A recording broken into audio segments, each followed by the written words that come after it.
ময়মনসিংহের ধোবাউড়া উপজেলায় ৫৪৯ বোতল ভারতীয় মদসহ একটি পিকআপ জব্দ করেছে পুলিশ। এই ঘটনায় ৩ জনকে গ্রেফতার করা হয়েছে।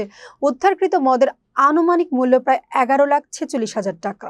শুক্রবার ভোর ৪:৩০টার দিকে কলসিন্দুর ঘাটপাড়া মসজিদ সংলগ্ন এলাকায় চেকপোস্টের গোপন সংবাদের ভিত্তিতে অভিযান চালানো হয়। এই সময় একটি নীল রঙের পিকআপে তল্লাশি চালিয়ে ভারতীয় হুইস্কি ও ভদকা উদ্ধার করা হয়। গ্রেফতাররা হলেন রংপুরের পীরগঞ্জ উপজেলার জাহাঙ্গীর আলম ও তানজিমুল মণ্ডল এবং ময়মনসিংহের ফুলবাড়িয়া উপজেলার সাইদুল ইসলাম। ধোবাউড়া থানার ওসি মোহাম্মদ শফিকুল ইসলাম জানান, মাদক পরিবহনে ব্যবহৃত পিকআপ জব্দ করা হয়েছে এবং আইনগত ব্যবস্থা প্রক্রিয়াধীন রয়েছে। অদ্য 15 মে ভোর 4:30 ঘটিকার সময় গোপন সংবাদের ভিত্তিতে কলসিন্দুর ঘাটপাড় মসজিদ সংলগ্ন কোনায় আমরা একটি পুলিশি চেকপোস্ট ও বিশেষ অভিযান পরিচালনা করি। উক্ত চেকপোস্টে আমরা একটি সন্দেহভাজন পিকআপ আটক করি।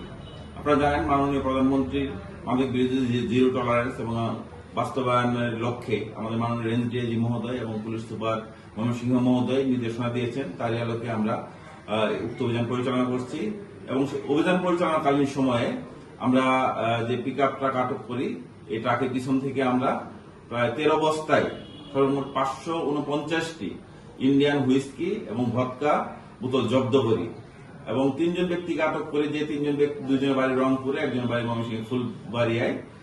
তাদের বিরুদ্ধে নিয়মিত মামলা গ্রহণের প্রস্তুতি চলছে।